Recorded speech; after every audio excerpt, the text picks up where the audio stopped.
Saviez-vous que j'ai déjà été le genre de fille qui se valorisait en faisant 1 million de choses en même temps, en étant continuellement occupée et en cumulant les heures supplémentaires? La vérité, c'est que, après m'être complètement épuisée, j'ai finalement compris que la vie n'était pas une liste de tâches à cocher. Je m'appelle Émilie Vien et je suis la fondatrice de La Planificatrice. Je suis une experte passionnée en planification, gestion du temps et saine productivité. Et mon rôle, c'est d'aider les gens qui ont un horaire ultra chargé à trouver du temps pour ce qui compte vraiment. 168, c'est le nombre d'heures exact qu'on a dans une semaine. Et mon but à travers ce podcast, c'est de vous montrer à les optimiser sans vous épuiser. Alors oui, on va parler de planification, d'organisation et d'efficacité, mais on va aussi aborder des thèmes super importants comme la procrastination, le stress et la fameuse charge mentale. Vous allez voir, vous avez pas mal plus de temps que vous le pensez. Laissez-moi juste vous montrer comment y arriver. Bienvenue sur le podcast 168 heures.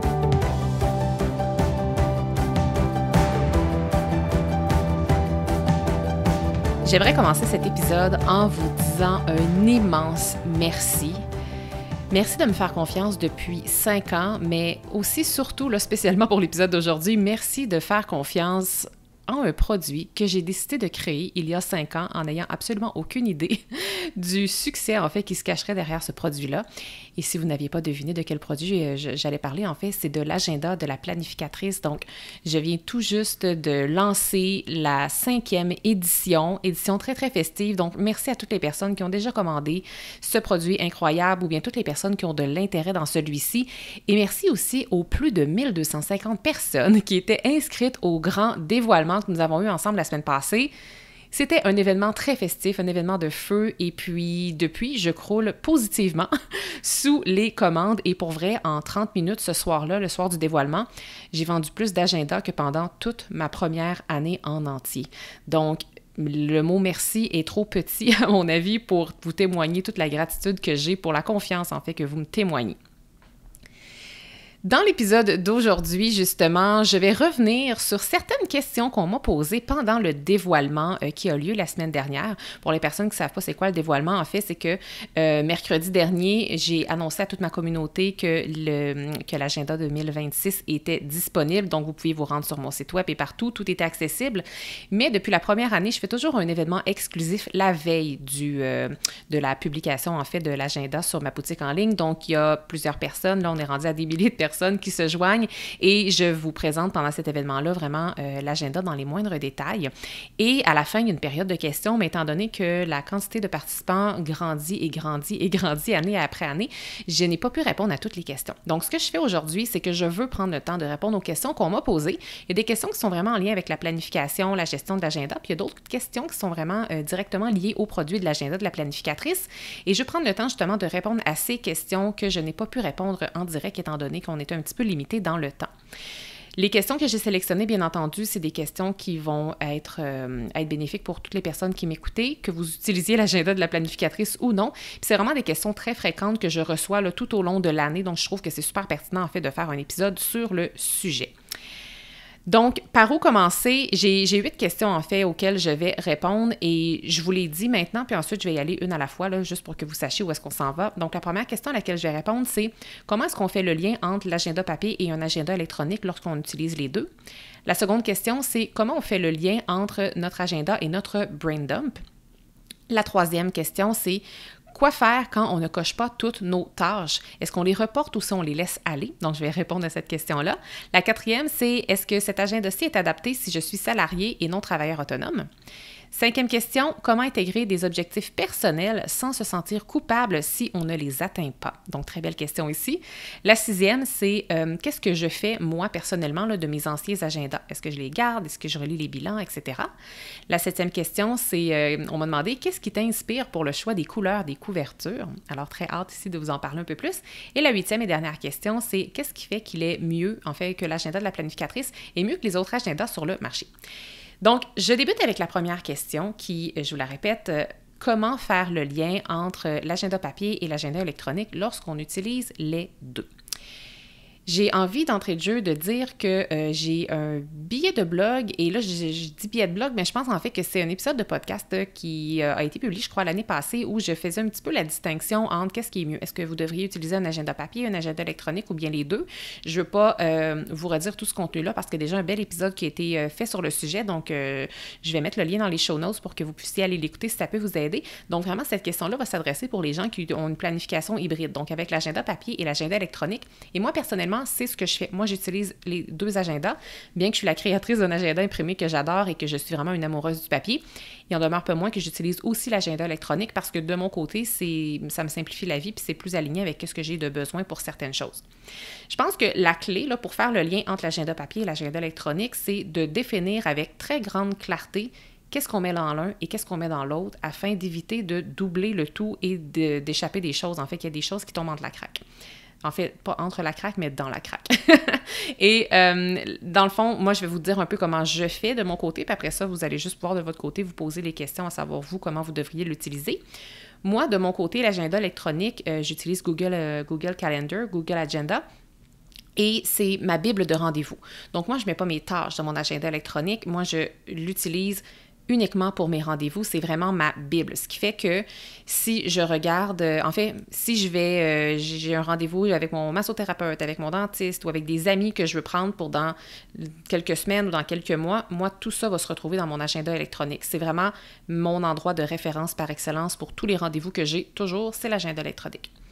Maintenant, l'agenda papier, en fait, de mon côté, moi, je l'utilise principalement pour les tâches. Donc, comme je vous disais précédemment, de mon côté, qu'est-ce qui fonctionne bien, parce que c'est la méthode que j'ai trouvée pour moi, c'est que les tâches, je ne les mets pas dans mon agenda électronique, je les mets dans l'agenda papier. Puis, en fait, justement, pour les personnes qui sont peut-être moins familières avec l'agenda de la planificatrice, un des très, très gros points forts de cet agenda-là, c'est qu'il est possible de planifier des tâches pour chacune des journées. Parce que souvent, les agendas papier, il y a souvent un endroit, une genre de checklist où on peut écrire nos tâches de la semaine. Sauf que moi, je trouve que pour être optimal dans notre planification et notre gestion de temps, c'est vraiment plus efficace lorsqu'on définit en avance la journée à laquelle on va faire chacune de nos tâches. Donc, par exemple, dans mon agenda, là, c'est sûr que là, j'ai pas de vidéo, fait que je peux pas vous le présenter en ce moment, mais vous pouvez toujours aller voir sur mon site web des vidéos et ou des images, en fait, des photos de la configuration de l'agenda de la planificatrice. Mais si on a la journée du lundi, nous avons en haut tout l'espace pour mettre les rendez-vous, donc de 5 heures le matin jusqu'à 22 heures le soir.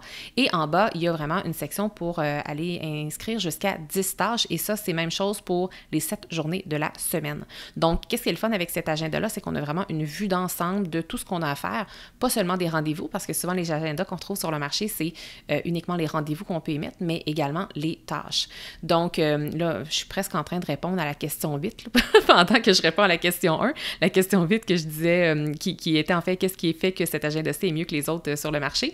Mais je voulais juste que vous compreniez, en fait, comment moi, j'utilise les tâches dans mon agenda papier.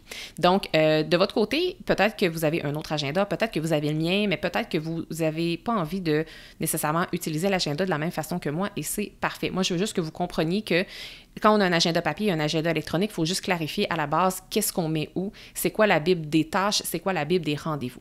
Et ensuite de ça, comment on fait le lien entre les deux, entre l'agenda papier et l'agenda électronique? En fait, moi, de la manière que je fonctionne, c'est que je fais le lien une fois par semaine. Donc, moi, je m'assois toujours comme le vendredi, le samedi ou le dimanche pour planifier les 7 jours à venir. Ce qui fait que moi, lorsque le lundi commence, quand la semaine débute, je sais toujours exactement non seulement c'est quoi les rendez-vous que j'ai pour les 7 jours à venir, mais également c'est quoi toutes les tâches que j'ai pour les 7 jours à venir.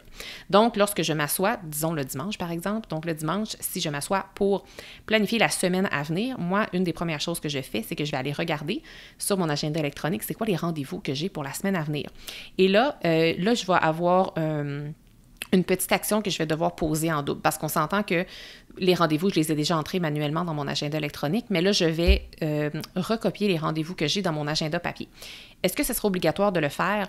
Non, parce que je les ai déjà dans un agenda électronique, donc c'est déjà dans un endroit sécuritaire. Cependant, moi, mon objectif avec mon agenda papier et de la façon dont l'agenda de la planificatrice est configuré, moi, je veux avoir une vue d'ensemble de ma semaine.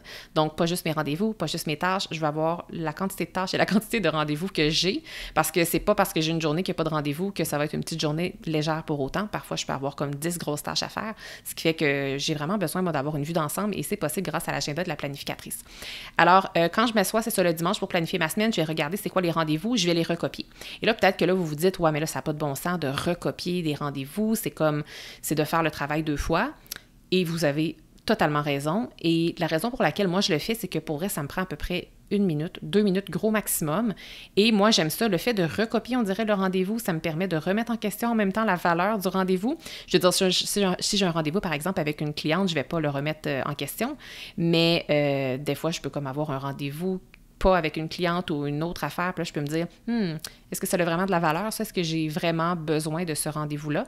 Et parfois, ça se peut que juste par cette action-là de remise en question, que j'annule un rendez-vous qui est peut-être plus rendu pertinent nécessairement pour moi. Et une autre raison qui fait que je le recopie puis que ça me prend juste 1 à 2 minutes, c'est que moi, j'ai pas 75 rendez-vous là, dans une semaine. Moi, si j'ai 10 rendez-vous dans une semaine ou 12 rendez-vous, c'est une très grosse semaine.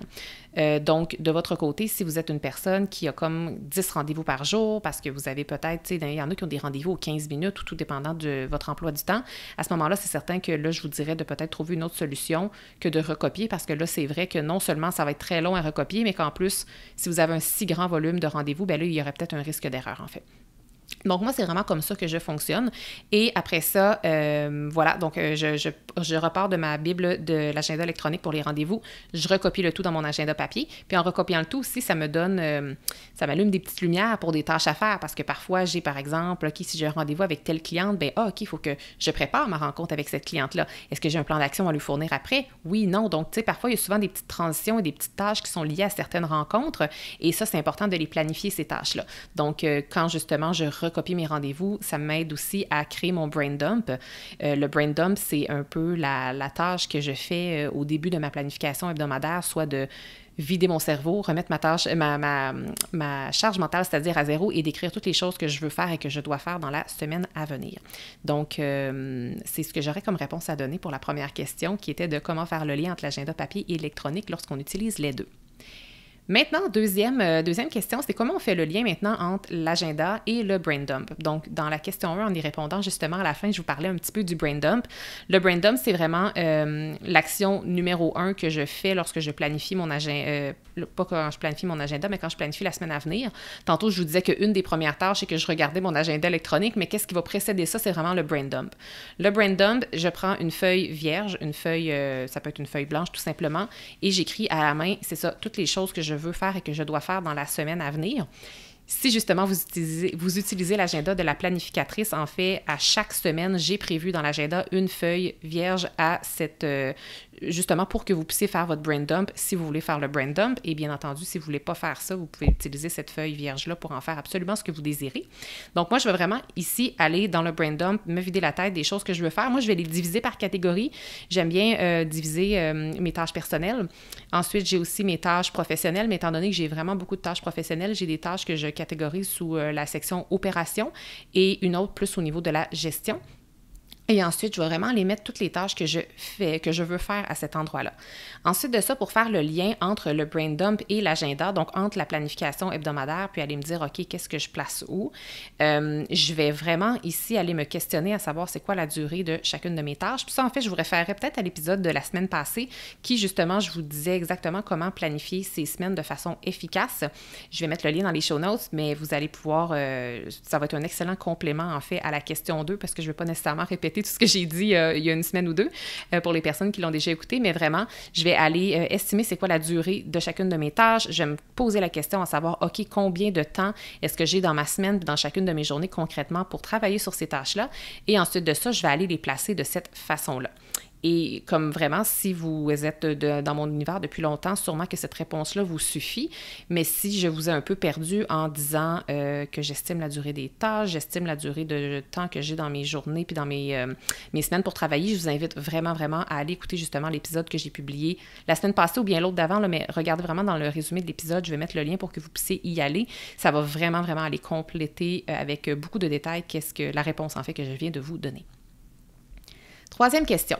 Quoi faire lorsqu'on ne coche pas toutes les tâches qu'on a à faire et est-ce qu'on reporte ou bien est-ce qu'on laisse aller? C'est une si bonne question. Et en fait, la première chose, si on ne coche pas toutes les tâches qu'on avait planifiées, faut faire attention à ne pas se taper sur la tête. Si ça arrive tout le temps et que vous avez comme toujours le 75% de vos tâches qui ne sont pas cochées, là, je pense qu'il y a place à amélioration. Mais je pense qu'il faut faire attention, puis il faut quand même prendre le temps de regarder les tâches qui sont cochées aussi, parce que souvent, on va focuser sur celles qui ne sont pas accomplies, alors qu'on oublie qu'au final, on a quand même fait pas mal de choses. Mais là, quand on arrive justement à la fin de notre journée, puis on se rend compte qu'il y a des tâches qui ne sont pas cochées, qu'est-ce qu'on fait avec celles-ci? On les laisse-tu aller? Est-ce qu'on les reporte? En fait, moi, ce que je fais, c'est que je vais un peu les passer dans un petit filtre. Je vais me questionner à savoir, OK, premièrement, est-ce que cette tâche-là a encore de la valeur? Parce que parfois, des fois, si c'est pas fait à la fin de la journée, parfois, c'est peut-être même trop tard, ça n'a plus de raison d'être. Donc, on peut sinon, si possible, même que c'est apprécié, juste la supprimer, l'enlever, cette tâche-là.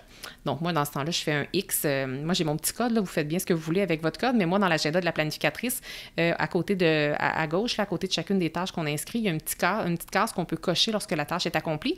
Donc, moi, je la coche vraiment avec un crochet lorsqu'elle est accomplie, mais lorsqu'elle n'a plus de raison d'être ou lorsque je l'annule, je l'enlève, je fais un gros X dessus. Donc, pour moi, c'est mon petit code de savoir que c'est une tâche que je laisse aller.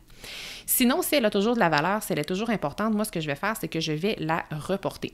Donc, moi, j'aime bien à la fin de chacune de mes journées d'un petit peu faire le bilan, de regarder rapidement, OK, c'est quoi les tâches qui n'ont pas été accomplies.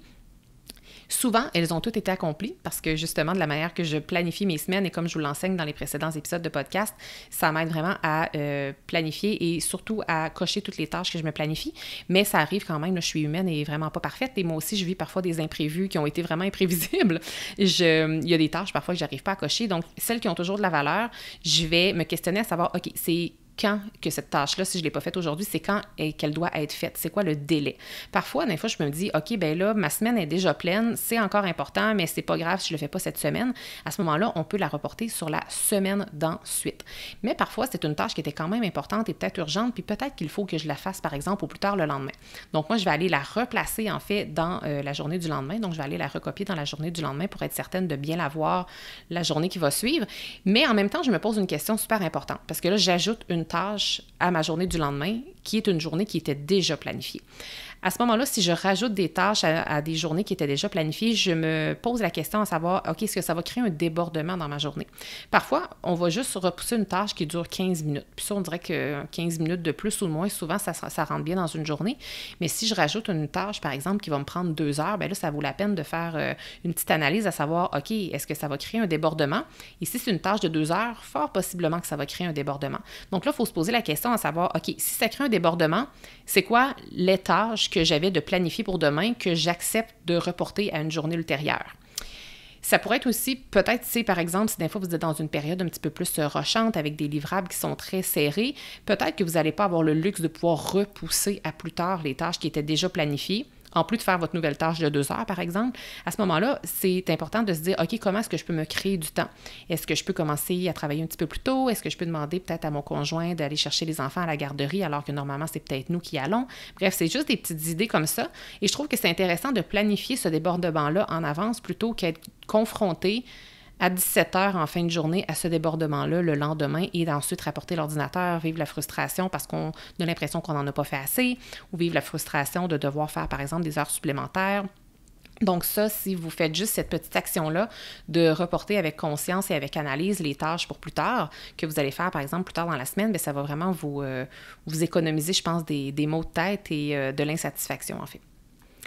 Maintenant, la 4e question que je réponds, c'est est-ce que c'est adapté l'agenda de la planificatrice si je suis salariée et non travailleur autonome? En fait, à 200%, oui. Donc, vraiment, vraiment, c'est un agenda qui ne s'adresse pas uniquement aux travailleurs autonomes. C'est un agenda qui fonctionne super bien, oui, avec les travailleurs autonomes, mais aussi avec les salariés. Donc, c'est pas un modèle qui a été bâti pour les gens qui sont à leur compte ou qui ont une entreprise. Peut-être que parfois, les gens se posent parfois cette question-là parce que c'est certain que moi, quand je parle de l'agenda, je donne mes exemples personnels. Et moi, je suis entrepreneur, moi, j'ai mon entreprise, donc c'est certain que je donne des exemples qui s'appliquent plus à ma réalité parce que c'est ce que je vis au quotidien, mais j'ai énormément de salariés qui utilisent l'agenda de la planificatrice. Je voudrais que c'est peut-être moins adapté l'agenda de la planificatrice, c'est si vous recherchez un agenda imprimé dans lequel on peut mettre uniquement des rendez-vous. Parce que pour les personnes qui ne connaissent pas la configuration, encore une fois, je vous invite à aller sur mon site web, laplanificatrice.com/agenda pour vraiment voir des photos et des vidéos. Mais c'est un agenda, justement, une des principales distinctions, c'est qu'on ne met pas juste des rendez-vous, on met aussi des tâches. Donc, si vous voulez juste mettre des rendez-vous, c'est c'est peut-être pas l'agenda qui est le mieux adapté pour vous. Et aussi, si jamais, comme je le disais un petit peu plus tôt, si vous avez des rendez-vous comme aux 10 ou aux 15 minutes, vous allez voir que l'espace pour écrire vos rendez-vous est relativement restreint. On peut quand même mettre plein de choses, mais étant donné que j'ai dans la colonne que je mets les heures pour les rendez-vous, mais également des espaces, en fait, pour mettre vos tâches, je suis quand même limitée en espace, ce qui fait que si vous avez des rendez-vous aux 10-15 minutes, cet agenda-là n'est pas adapté pour vous. Mais autrement, là, pour wrapper et reclarifier la réponse à cette question-là, c'est absolument adapté pour les salariés et les travailleurs autonomes. Voilà. 5e question, comment on fait pour intégrer des objectifs personnels sans se sentir coupable si on ne les atteint pas? En fait, c'est super intéressant parce que l'intégration d'objectifs personnels, c'est vraiment une partie intégrante de l'agenda de la planificatrice parce qu'en fait, l'agenda, au tout début, il y a plusieurs exercices d'introspection. Tout d'abord, on débute avec un bilan sur l'année précédente. Ensuite de ça, il y a 4 beaux exercices d'introspection. Et justement, dans les exercices d'introspection, de la manière que c'est fait, c'est justement d'aller clarifier c'est quoi ces objectifs personnels-là, ou ça peut être des objectifs professionnels également. Et ensuite, tout au long de l'agenda, je vous accompagne à travers des bilans hebdomadaires et des bilans mensuels pour justement ne pas les oublier, ces objectifs-là. Donc, parce qu'il y a 2 choses qui arrivent souvent. Parfois, on va avoir des objectifs, on les garde en tête et on n'arrive pas à les réaliser. Ça, c'est une chose, fait que je vais y revenir parce que le but, c'est de ne pas se sentir coupable. Mais aussi, parfois, on va se fixer en début d'année un paquet d'objectifs et nous allons les oublier. Donc, étant donné qu'on les a oubliés, on ne les réalisera pas. Donc, ça, c'est différent. Et on peut se sentir coupable aussi dans cette situation-là. Sachez que l'agenda de la planificatrice est vraiment bâti pour que vous n'oubliez pas pendant l'année quels sont vos objectifs, parce qu'en raison des bilans que vous faites justement à tous les mois, entre autres, je vous les ramène toujours, en fait, c'est quoi vos objectifs personnels ou professionnels que vous allez avoir fait. Donc, en partant, si vous travaillez avec un outil comme celui-là, il y a vraiment plus de chances que vous les réalisiez.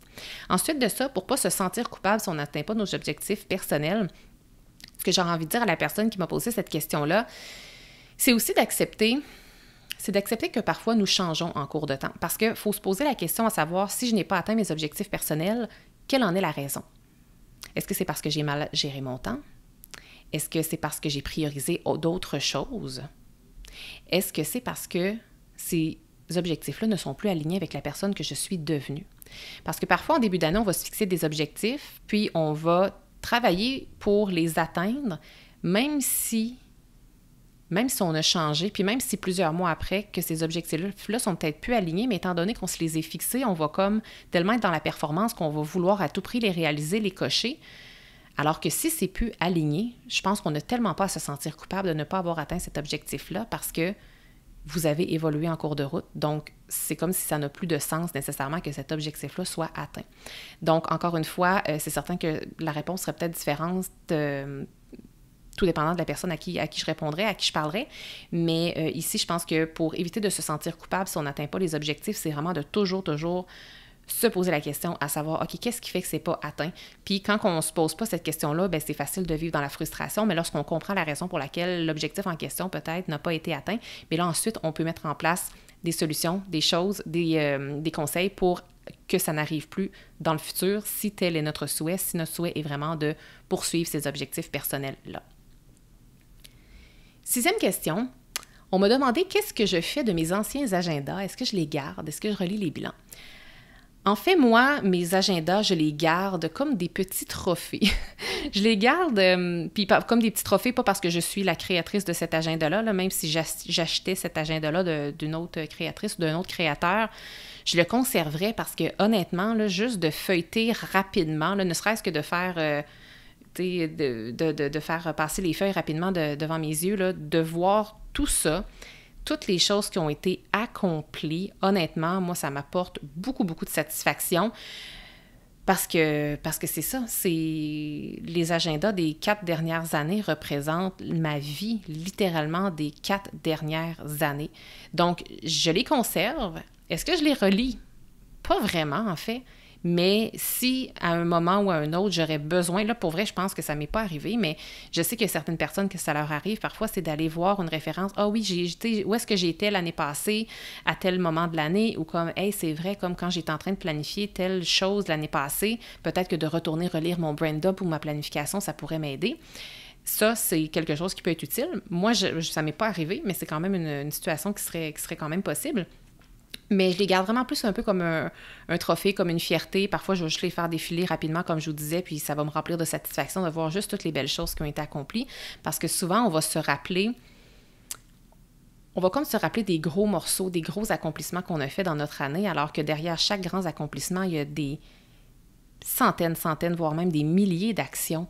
Et je trouve que c'est un beau témoignage que de juste feuilleter à l'occasion l'agenda des années passées. Et on me demandait précisément, est-ce que je relis mes bilans?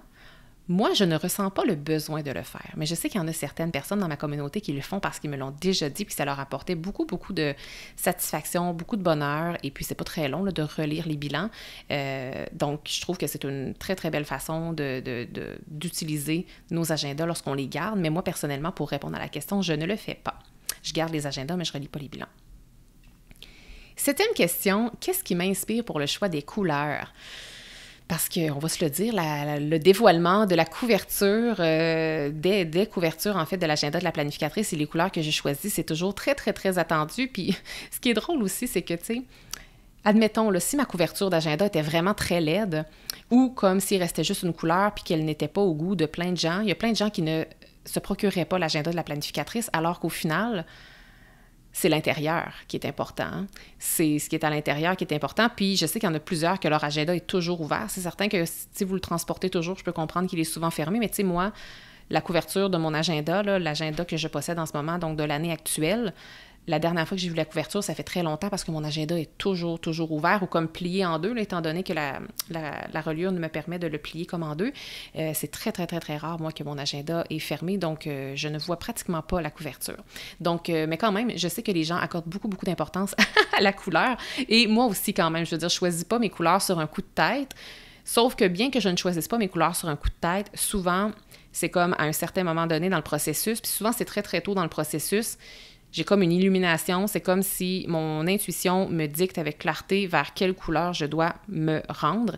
Et normalement, c'est toujours quand je suis en train de lancer l'agenda que les couleurs pour l'année d'ensuite me viennent en tête. Là, j'ai déjà une idée de couleur très claire pour l'année prochaine et je l'avais même avant qu'on commence à lancer l'agenda 2026 en ce moment. Donc, comment je fonctionne, c'est que souvent, je vais être à l'écoute de mon intuition. Si j'ai un flash à un moment donné, il faudrait vraiment que ce soit ces couleurs-là, bien, je les note. Puis ensuite, souvent, ça va se concrétiser en étant ces couleurs-là. Également, ça peut être parfois des visuels, c'est ça, je peux avoir un beau visuel, un beau brand d'une compagnie, d'une promotion, peu importe, de quelque chose qui est vraiment à l'extérieur de mon univers, là, qui n'a vraiment aucun lien avec la planificatrice. Si j'aime le design ou quelque chose, bien, tout au long de l'année, je vais comme me garder un petit peu des notes en lien avec ça. Je vais faire des screenshots, je vais prendre en photo des images et ensuite, quand je suis rendue à élaborer la création avec ma graphiste, bien là, je vais lui transmettre mes inspirations. Puis ensuite, bien entendu, on fait plein de tests avec les impressions parce que parfois, à l'écran, c'est super beau, mais à l'impression, c'est pas aussi, ça n'a pas nécessairement le même look. Donc voilà, fait que je me laisse vraiment inspirer. J'ai pas une chose en particulier qui m'inspire pour le choix des couleurs. Je pense que c'est vraiment la vie en général qui m'inspire pour le choix des couleurs, des couvertures de l'agenda. Et maintenant, 8e et dernière question, qu'est-ce qui fait que l'agenda de la planificatrice est mieux que les autres agendas que nous retrouvons sur le marché? En fait, c'est certain que moi, je suis vendue, là, mais je vous invite, en fait, si vous connaissez des gens qui utilisent l'agenda de la planificatrice, n'hésitez pas à leur demander des témoignages. Il y a des témoignages aussi sur mon site web, bien entendu, si vous voulez entendre la voix de d'autres personnes que moi-même. Mais c'est vraiment un agenda qui, au fil des années, je compte plus le nombre de témoignages que je reçois, là, parce que c'est par coup de centaines, mais j'ai reçu plusieurs témoignages de gens qui disent que cet agenda-là a transformé leur vie. Ni plus ni moins. Si on m'avait dit avant que je crée un agenda que quelqu'un disait ça d'un agenda, j'aurais vraiment trouvé que c'était exagéré. Tu sais, en quoi un agenda peut transformer la vie de quelqu'un. Mais je reçois ce témoignage-là très fréquemment. Puis quand je m'assois puis que j'y pense, en fait, c'est que notre vie est composée de temps. Et c'est ce qu'on met dans ce temps-là qui crée notre vie. Et un agenda, c'est l'outil par excellence pour gérer notre temps. Alors au final, c'est tellement normal qu'un bon agenda qui nous aide à bien gérer notre temps, que ça transforme positivement notre vie.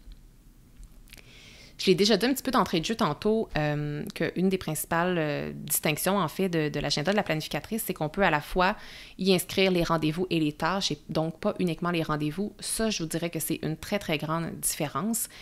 Également, étant donné que c'est un agenda qui est quand même grand, donc c'est du 8,5-11 pour les pages, là, donc format lettre US, ça vous permet, vous avez en fait la semaine là, qui est du lundi au dimanche, qui est sur 2 pages complètes. Donc quand l'agenda est vraiment ouvert au complet, on a une réelle vue d'ensemble de votre semaine. Parce que souvent, les agendas où est-ce qu'on a simplement les rendez-vous, vous avez une fausse vue d'ensemble de votre semaine. Parce que, justement, si le jeudi, vous n'avez pas de rendez-vous, vous allez avoir l'impression que c'est une petite journée.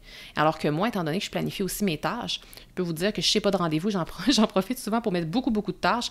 Donc, ça me donne vraiment une réelle vue d'ensemble. Puis ça, qu'est-ce qui est très beau avec une planification comme ça, avec un outil comme celui-là, c'est que, justement, si le jeudi, je n'ai pas de rendez-vous, mais que j'ai comme 10 tâches cette journée-là, que j'ai volontairement planifié ainsi, sachant que je n'avais pas de rendez-vous, ça fait en sorte que si en plein milieu de semaine, il y a quelqu'un qui me dit « Hey, Émilie, jeudi, es-tu disponible pour une rencontre? » Avant que j'utilise mon agenda de la planificatrice, puis avant que je planifie de cette façon-là, moi, mon réflexe, c'était d'aller voir mon agenda électronique, de voir jeudi, j'ai pas de rendez-vous.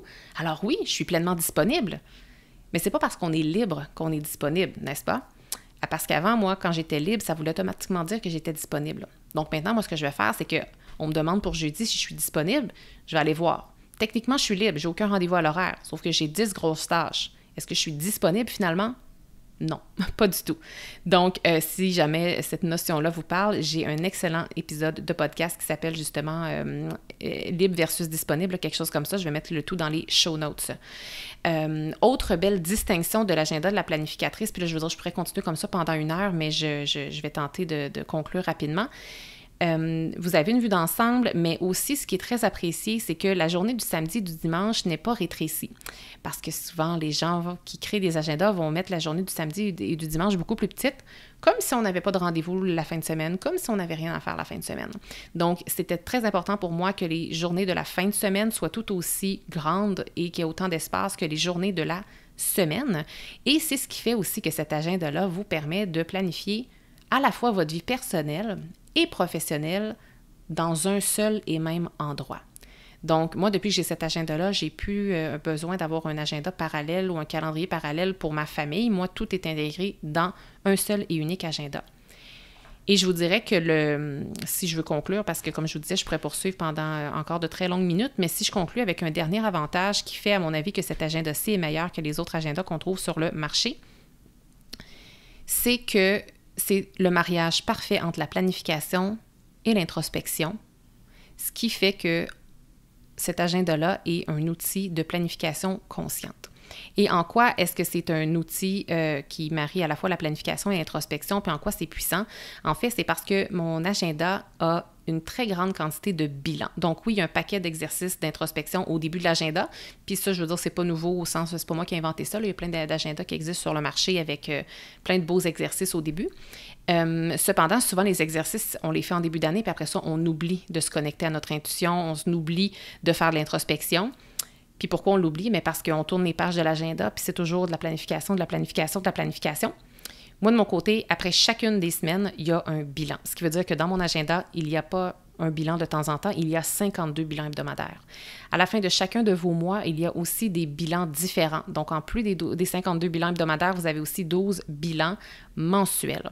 Ce qui fait que vous avez une très grande quantité de bilans, ce qui vous invite en fait à faire de l'introspection. Et quand on fait de l'introspection à travers la planification, bien, ça vous permet de faire une planification consciente, de ne pas vous oublier à travers vos obligations.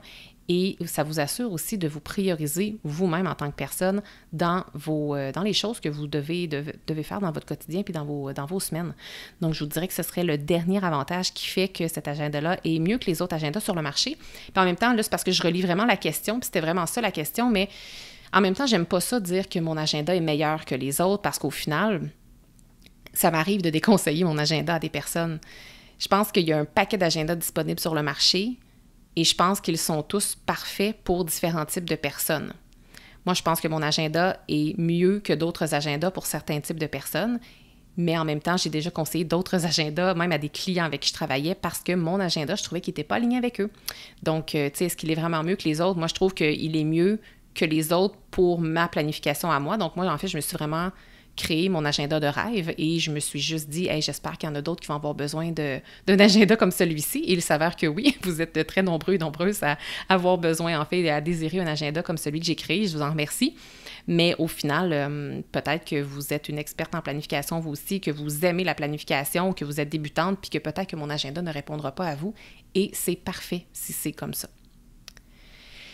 J'ai envie de conclure ici en vous parlant, en vous parlant de l'agenda. Je pense que je l'ai assez fait. Je l'ai assez fait, mais plutôt vous dire que l'agenda, présentement, là, au moment où je diffuse cet épisode-ci, qu'il est en pré-vente. Donc, en pré-vente, ça veut dire que les agendas ne sont pas encore commandés. Je vais les commander dans environ 1 semaine ou 2 et ils vont arriver à la mi-septembre et nous allons les expédier entre la mi et la fin septembre. Donc, il va falloir s'armer de patience avant de vraiment avoir l'agenda entre vos mains si jamais vous le commandez maintenant. Mais en même temps, je me sens pas trop mal parce qu'écoutez, vous allez juste commencer à l'utiliser en décembre ou en janvier. Alors, il n'y a pas de presse là-dessus. Mais la prévente, en fait, moi, ça me permet vraiment de, littéralement, me faire une idée sur la quantité d'agenda que je dois commander. Ça m'aide vraiment, vraiment beaucoup.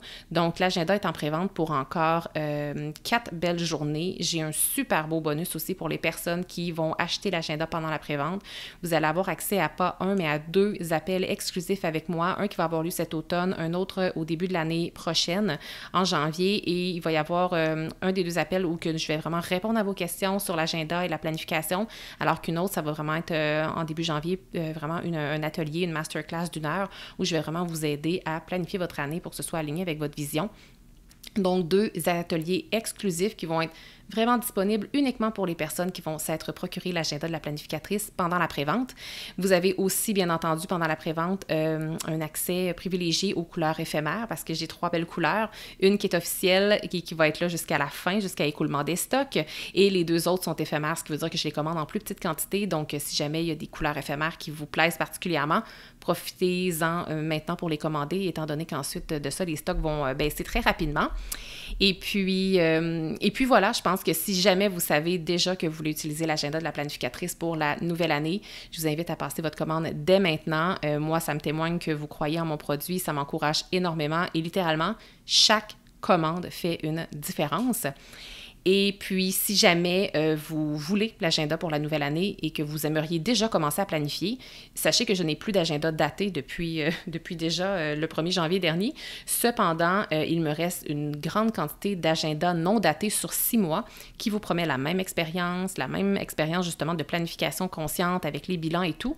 Donc, les agendas non datés sur 6 mois sont disponibles. Vous pouvez, si vous voulez, en commander un maintenant. Assurez-vous simplement de faire vos commandes séparées si vous ne voulez pas que je retienne votre agenda non daté jusqu'à l'expédition des agendas datés. Donc, si jamais vous voulez expérimenter l'agenda de la planificatrice, il me reste plusieurs non datés et nous pouvons les expédier très rapidement si vous les commandez séparément. Donc, je termine en vous disant un immense merci. Merci de croire en mes projets. Merci pour vos nombreuses commandes. Merci juste aussi d'avoir de l'intérêt dans la planification et dans la saine gestion du temps. Tous vos commentaires, et pas juste les commandes, vraiment là, vos commentaires, vos partages, ça m'aide et ça me stimule tellement à créer du contenu riche sur la gestion du temps, sur la planification, sur la vision, sur l'introspection. Et je suis déjà très, très, très emballée à vous créer encore du contenu de ce genre.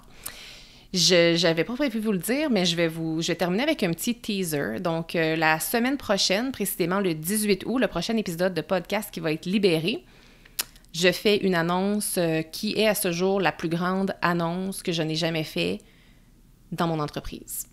Donc je n'en dis pas plus, mais vous ne voulez pas manquer l'épisode de la semaine prochaine. C'est tout ce que je vais vous redire. Merci d'avoir été là. Si cet épisode vous a plu, est-ce que je peux vous demander un petit service? Allez évaluer le podcast 168 heures en lui donnant un 5 étoiles et abonnez-vous pour ne rien manquer. C'est honnêtement la meilleure façon de le faire découvrir aux autres, puis en même temps, ça me témoigne que vous l'aimez. J'ai déjà hâte qu'on se retrouve et d'ici là, assurez-vous de profiter pleinement des 168 heures de votre semaine. À bientôt!